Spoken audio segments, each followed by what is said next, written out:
అమ్మాజీ కొడుకే కదా, అల్లరి చేశాడని చెప్పావు కదమ్మా. ఆ అమ్మాజీ కొడుకు తనతో అసభ్యంగా ప్రవర్తించాడు. వాడి మీద కంప్లైంట్ తీసుకోవాలి. కాదంటే ఏమిటి ఇప్పుడు? నిజం చెప్పు. షడప్. ఆ అమ్మాయి కాదు అని అంత క్లియర్ గా చెప్తుంటే ఫోర్స్ చేస్తావేంటి? ఇప్పటికైనా అర్థమైనాదప్పా? డిఎస్పీ నన్ను ఎలక్షన్లో ఓడించలేక నా పేరు సెడగొట్టాలని చూసే వాళ్ళకి వత్తాసు పలికిండాడు. అలా ఏం లేదు సార్. మాట్లాడు. ఎంతో సిన్సియర్ ఆఫీసర్ అనుకుంటే ఎవరో ప్రలోభాలకు లొంగిపోయి ఇంత పెద్ద తప్పు చేస్తావా? డిపార్ట్మెంట్ తీసుకునే డిసిప్లినరీ యాక్షన్ తీసుకోవడానికి సిద్ధంగా ఉంది. క్షమించండి అమ్మాజీ గారు, మా డిపార్ట్మెంట్ చేసిన తప్పుకి మీరు బాధపడకూడదు. సారీ చిన్నబాబు గారు.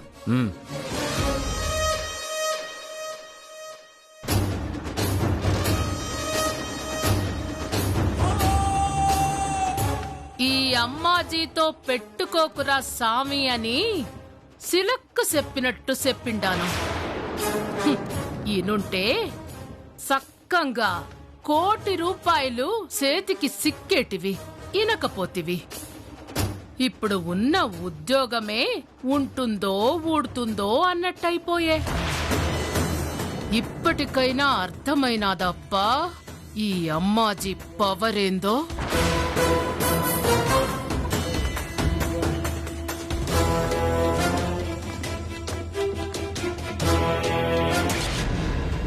ఓం శాంతి శాంతి శాంతి. అమ్మా, గౌరీ పూజ పూర్తయింది.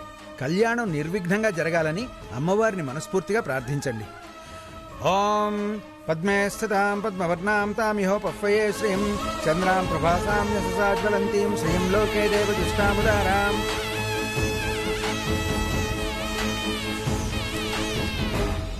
ఒక ఆడపిల్లకు అన్యాయం జరగకూడదని, ఒక దుర్మార్గుడికి శిక్ష పడాలని నా వంతు బాధ్యతగా అతని మీద కంప్లైంట్ ఇచ్చాను. ఆ అమ్మాజీ కొడుకు తనతో అసభ్యంగా ప్రవర్తించాడు. వాడి మీద కంప్లైంట్ తీసుకోవాలి. మళ్ళీ ఇంకో ఆడపిల్ల జోలికి వెళ్లడానికే భయపడే అంతగా శిక్ష పడాలి. ఫలితంగా ఎలాంటి మేలు జరగకపోయినా పర్వాలేదు, కానీ ఎలాంటి సమస్య నా ఇంటి వరకు రాకుండా చూడు తల్లి.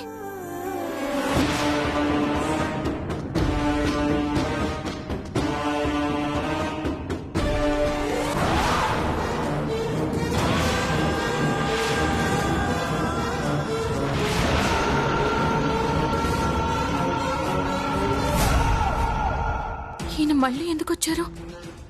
నాన్న పూజకు పిలిచారా, లేక అమ్మాజీకి నిజమేమైనా తెలిసిపోయిందా?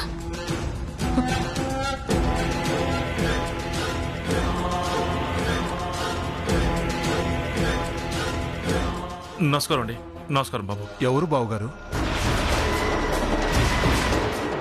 అదండి మా ఫ్రెండ్ వాళ్ళ అబ్బాయి సత్యవతి. పూజ పూర్తయింది కదా, అందరినీ భోజనానికి తీసుకెళ్ళు. సరేనండి. పదండి. అన్నయ్య గారు భోజనానికి రండి. వదిన గారు భోజనానికి రండి. రండమ్మా, అందరూ రండి. మీరు రండి.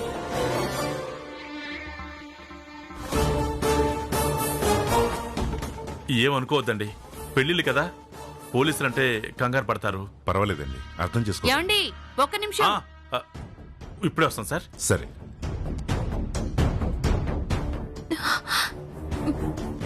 ఏంటి సార్ ఇలా వచ్చారు? మళ్ళీ ఏదైనా సమస్య? నీతికి నిజాయితీకి నిలబడితే దక్కే గౌరవం సమస్యలే కదమ్మా. నువ్వు నిజాయితీగా న్యాయం గెలవాలని నాకు సపోర్టుగా నిలబడ్డా. కానీ నీకున్న ధైర్యం ఆ అమ్మాయికి లేకుండా పోయింది. అమ్మాజీకి భయపడి కేసు వాపస్ తీసుకుంది. ప్రతిఫలంగా ఇదిగో నాకు ఈ ట్రాన్స్ఫర్ ఆర్డర్ వచ్చింది. ఏంటి? సిఐ గారు మన ఇంటికి వచ్చారేంటండి? అంటే మనం భయపడింది నిజమేనా? మనమ్మాయి అమ్మాజీ కొడుకు మీద కంప్లైంట్ ఇచ్చిందా? ఏమోనే, వచ్చారు కదా, ఎందుకో ఏంటో కనుక్కుంటాను గానీ బియ్యంకుల వారికి ఎలాంటి అనుమానం రాకుండా చూసుకో. సరేనండి. ఈరోజు సాయంత్రమే వెళ్ళిపోతున్నాను. నీకు ఈ విషయం చెప్పి వెళదామని వచ్చానమ్మా.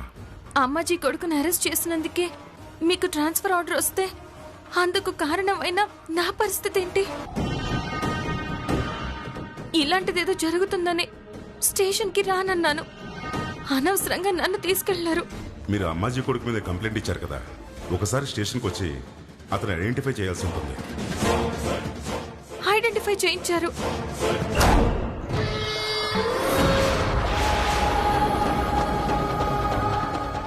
ఇప్పుడు ఆ అమ్మాయి కేసు వాపస్ తీసుకుంది. మీకు ట్రాన్స్ఫర్ అయి వెళ్తానంటున్నారు.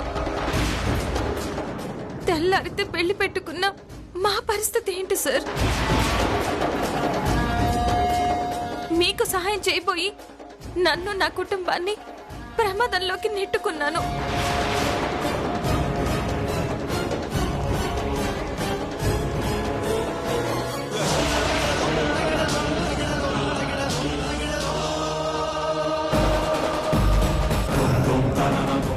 అంటే మేం భయపడిందే నిజమైందన్నమాట.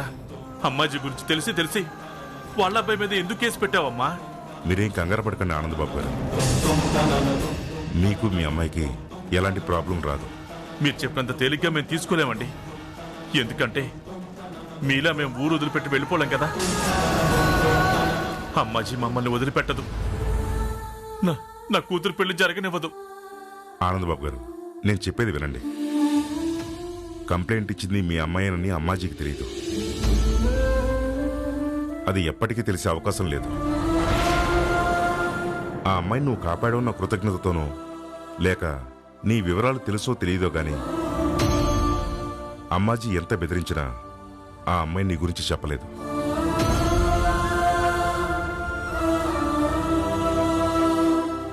ఎందుకైనా మంచిదని జాగ్రత్తగా ఉండమని చెప్పి వెళదామని వచ్చానంతే. అయినా ఒక్కరోజులు పెళ్లి చేసుకుని ఊరు వదిలి వెళ్ళిపోయేదానివి నువ్వెందుకు భయపడుతున్నావు? నీకు ఎలాంటి సమస్య ఉండదు. Wish you happy married life. వెళ్ళొస్తాను ఆనందబాబు.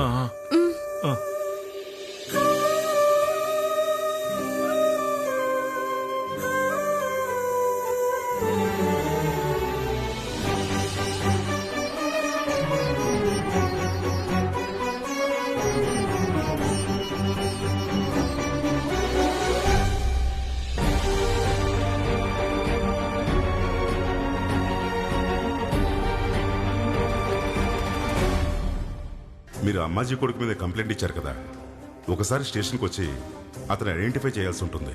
ఇప్పటికే ఇంట్లో అంత టెన్షన్ గా ఉన్నారు. కంప్లైంట్ ఇచ్చింది నేనే అని తెలిస్తే అస్సలు తట్టుకోలేరు.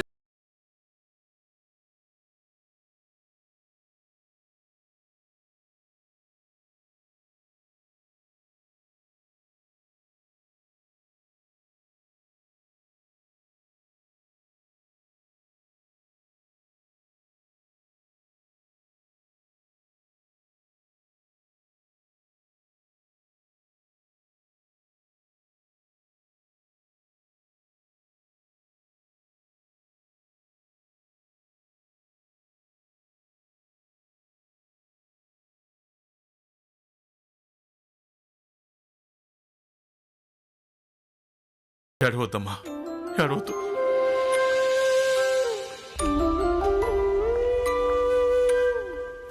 ఇలా జరుగుతుందని ఊహించలేదు నాన్న. ఇప్పుడు ఏడ్ చేయని లాభం. టీచర్ కదా అని పిల్లలకి బుద్ధి చెప్పినట్టే ఊళ్ళో జనాలకి కూడా బుద్ధి చెప్పాలనుకుంటే ఇదిగో ఇలాంటి సమస్యలే నెత్తినేసుకోవాల్సి వస్తుంది. అయిపోయిందేదో అయిపోయింది లేవే, వదిలే. ఏంటండి వదిలేసేది? పొద్దున్నే పెళ్లి చేసుకుని వెళ్లిపోతుంది. ఏమీ కాదని ఆ పోలీస్ ఆయన తేలిక చెప్పి వెళ్లిపోయాడు. కానీ ఈలోగా వాళ్ళకి తెలిసిపోతే ఈ పెళ్లి జరగనిస్తారా? అసలు అసలు మనల్ని బతకనిస్తారా? ఏం చేయనమ్మా, ఒక స్త్రీగా ఇంకో స్త్రీ మీద అఘాయిత్యం జరుగుతుంటే చూస్తూ ఉండలేకపోయాను. అయినా ఒకటా రెండా? ఆ రోజు నా కళ్ళ ముందే మార్కెట్లో ఎవరినో చితకబాదాడు. అప్పుడు కూడా ఊరుకున్నానమ్మా. కానీ ఒక ఆడపిల్ల మానం మీదకి వచ్చేసరికి తట్టుకోలేకపోయాను. అంతేకాని నేనేం తప్పు చేయలేదు. కళ్ళ ముందే అన్యాయం జరుగుతుంటే మనకెందుకులే అని వదిలేసి వెళ్ళిపోయేలా మీరు నన్ను పెంచలేదు నాన్న. నిజమేనమ్మా, నువ్వు చేసింది తప్పు కాదు. కానీ నువ్వేం చేసినా దాని పర్యవసానం మన జీవితాన్ని నాశనం చేసేది కాకూడదు కదమ్మా. నిప్పు వెలుగునిస్తుంది, కానీ అదే నిప్పు పెద్ద కారడవిని కూడా కాల్చి బూడిద చేసేస్తుంది. జీవితంలో న్యాయం ధర్మం ఎంత ముఖ్యమో లౌక్యంగా ఉండటం కూడా అంతే ముఖ్యం. నేను చెప్పేది కూడా అదేనండి. ఆ అమ్మాయిని కాపాడావు, అంతవరకు మంచిదే. కానీ ఈ కంప్లైంట్ల గొడవ మనకెందుకు? ఇది నీ పుట్టిల్లు కాబట్టి, ఇక్కడున్నది మీ అమ్మా నాన్నలు కాబట్టి ఇంత జరిగినా ఇంకా బుద్ధులు చెప్తున్నావు. అది అత్తింట్లో అయితే పరిస్థితి ఇలా ఉంటుందా? ఇంటికి పోలీసులు వస్తే మీ అత్తగారు ఊరుకుంటుందా? పెళ్లి సందడితో సంతోషంగా ఉండాల్సిన ఇంట్లో అసలు పెళ్లి జరుగుతుందో లేదో నన్న భయం ఏంటి? పెళ్లికొచ్చిన సమస్య ఏం లేదమ్మా. వాళ్ళకి తెలిసే అవకాశం లేదని సిఐ గారు చెప్పారు కదా. తెలిస్తే పరిస్థితి ఏంటి? సత్యవతి, తెలుస్తుందో లేదో అని దాని గురించి భయపడుతూ ఉన్న సంతోషాన్ని ఎందుకు దూరం చేసుకోవడం? ప్రస్తుతానికి ఈ గండం గట్టెక్కింది. ఏ ఆటంకం లేకుండా పెళ్లి జరగాలని ఆ దేవుణ్ణి మొక్కుకుందాం, అంతే. నీ పెళ్లి బాగానే జరుగుతుందమ్మా, నువ్వు ధైర్యంగా ఉండు. ఇదిగో సత్యవతి, నువ్వు వియ్యంకుల వారి మర్యాదలు చూడు. పద. సరేనండి. రా. ఓరోరి దేవుడో ఎన్నెన్ని సితారాలు సేతావు నీ రాతలో.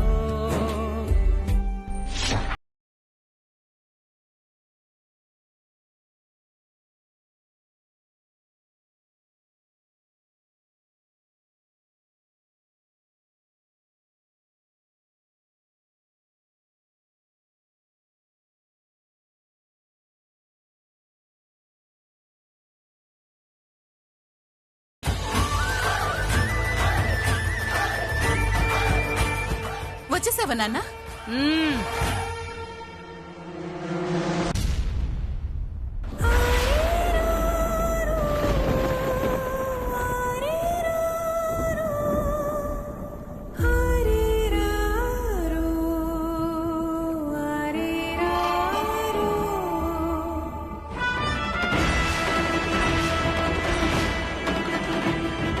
ఏంది కొడుకును చూడగానే పరిగెత్తుకొని వస్తా ఉండావు?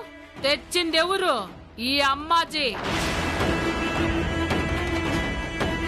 వీడేమైనా నీ పేగు తెంచుకొని పుట్టినాడా? లేదే.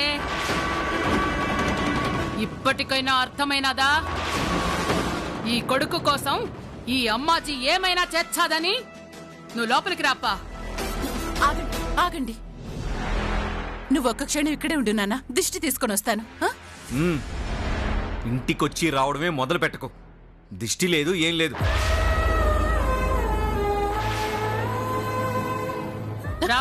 ఆగు నాన్న, నా మాట వినరా?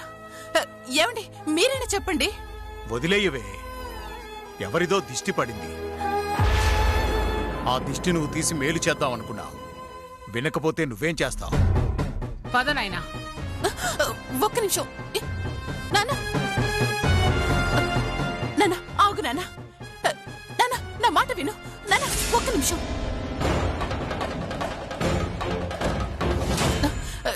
ఇక్కడే ఉన్నానా, ఇప్పుడే తీసుకొస్తాను. ఎలక్షన్ లో గెలవడం కోసం అక్క ఏమైనా చేసేస్తుంది. అయ్యో రామా, బయటకు అనేసానా? అమ్మా, పెద్దమ్మ వింది. అవునే, ఎలక్షన్ లో గెలవడం కోసం ఏమైనా చేచ్చాం. కాని శివ నా బిడ్డ.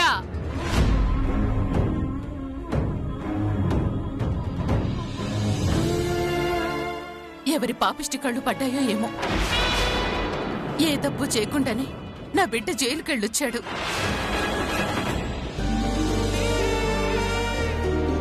ఇరుగు దిష్టి, పొరుగు దిష్టి, ఊళ్ళో వాళ్ళందరి దిష్టి పోవాలి.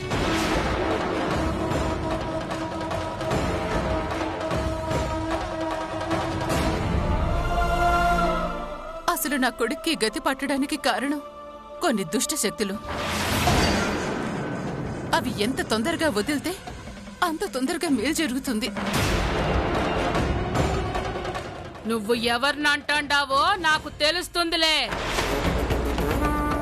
దుష్ట శక్తులు కొడుక్కి కాదు, నీకే పట్టినట్టుండాయి. ముందు నువ్వే దిష్టి తీసుకో. పో రారా.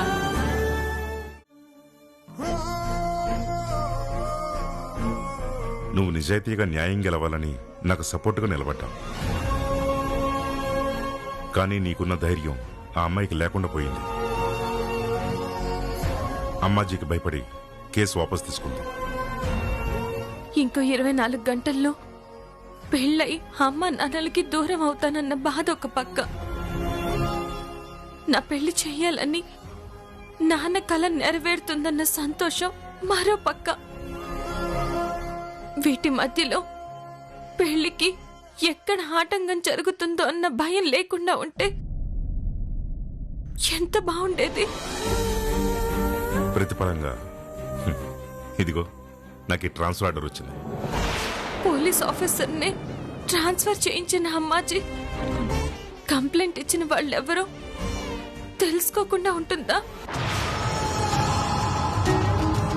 తెలిస్తే ఏంటి పరిస్థితి? దీనివల్ల పెళ్లిలో ఏ చిన్న అపశృతి జరిగినా నాన్న తట్టుకోలేరు. కంప్లైంట్ ఇచ్చి తప్పు చేశానా? అమ్మ అన్నట్టు ఆ అమ్మాయిని కాపాడి వదిలేస్తుంటే బాగుండేది. ఇప్పుడు ఆలోచించి ఏం ప్రయోజనం? ఈ ఒక్కరోజు గట్టెక్కితే చాలు. అక్క, నాకెంత హ్యాపీగా ఉందో తెలుసా? గౌరీ పూజ అయిపోయింది, పొద్దున్నే పెళ్లి.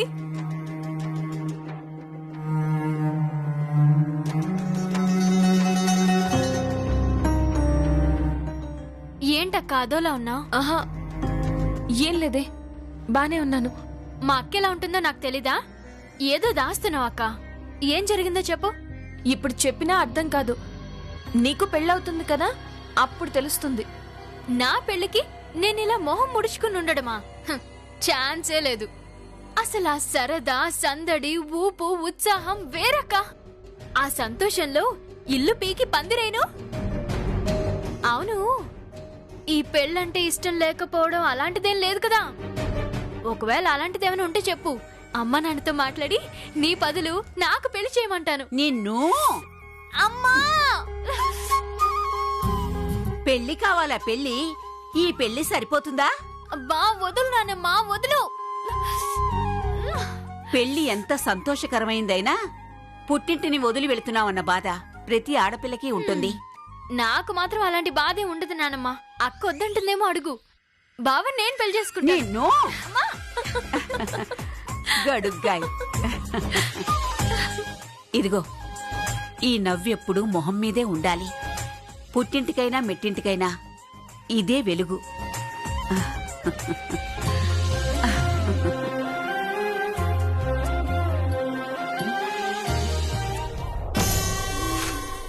మీ ఊరిలో మగాళ్ళకి లేని ధైర్యం ఆడవారికి వచ్చింది. అందుకే కంప్లైంట్ వచ్చింది. ఏంది? ఆడది కంప్లైంట్ ఇచ్చిందా? అది కూడా నా బిడ్డ పైన. మళ్ళీ ఇంకో ఆడపిల్ల జోలికి వెళ్ళడానికే భయపడే అంతగా శిక్ష పడాలి.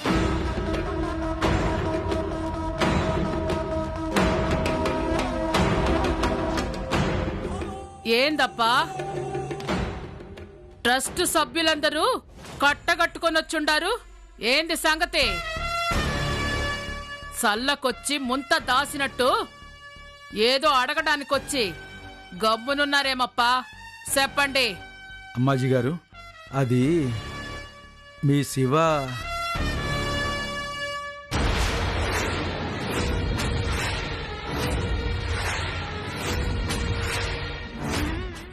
ఆపినారేమి? ఎవరికి భయపడాల్సిన పనిలే. చెప్పాల్సిందేదో సూటిగా చెప్పండి. అంటే మీరు గుడి ట్రస్ట్కి చైర్మన్ గా ఉన్నారు కదా, అయితే అంతవరకు వచ్చాక మొహమాటం ఏమీ లేదు అమ్మాజీ గారు. మీరు పోలీస్ స్టేషన్కి వెళ్ళి శివని విడిపించుకొచ్చారు అంటే ఒక నేరస్తుడికి కొమ్ము కాసినట్టే.